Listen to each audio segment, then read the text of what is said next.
At around 8:15 a.m. on the 28th of March 2022, transient Robert Nunez was arrested for kidnapping and raping a 14-year-old girl at knife point. The manhunt began on the 24th of March when the teenager reported the incident to police. The girl said she was coerced into a residential garage in Bell Gardens, California, by two men who identified as Robert Nunez and 41-year-old Xiomir Perez. They both tied her up before Robert raped her at knife point. Xiomir was arrested almost immediately and was taken into custody. Robert remained on the run until the authorities received a tip from a citizen who spotted him at a homeless encampment near the 710 freeway in downtown Long Beach. When police arrived, Robert attempted to flee, but he was arrested. Part of Robert's description was a distinctive tattoo on his left cheek, and that tattoo was covered up by a band-aid at the time of his arrest.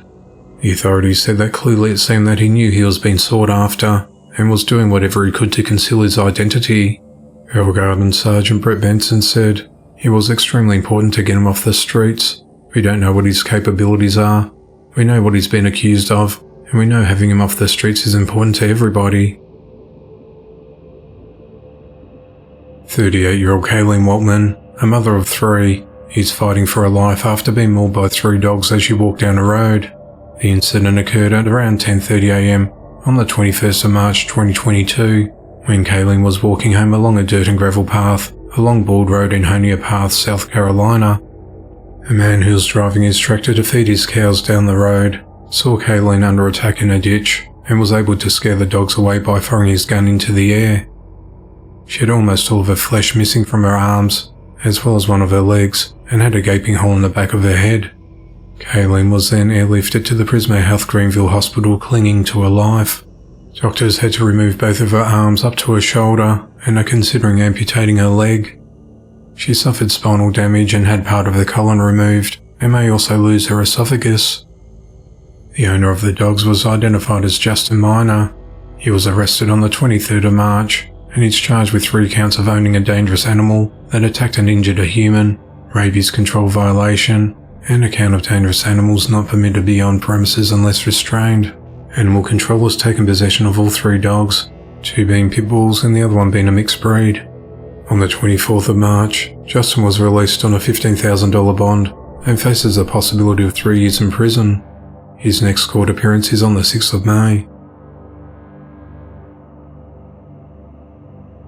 On the 22nd of March 2022, 20-year-old Kendra Beck and 23-year-old Dakota Miller were indicted for the capital murder of their 5-month-old infant daughter Kyrie Beck. The events unfolded on the 6th of October 2021 when paramedics responded to the couple's home, located at 1203 South McGee Street in Poplarville, Mississippi, to find an unresponsive baby. Kendra and Dakota said that Kyrie had been refusing to eat. Kyrie was transported to the local hospital where she was pronounced dead, and it was determined that the couple had intentionally starved their daughter to death. They were also charged with felony child neglect of another child. He was 19 months old at the time, who was found to have been neglected and abused. The child was infested with lice, covered in feces and suffered severe diaper rash. The toddler was also deprived of food, shelter, healthcare, supervision and clothing, causing substantial harm to the child's physical and mental health. Child Protective Services took immediate custody of the older child, who has since been placed into foster care. Kendra and Dakota have been held at the Pearl River County Jail without bond.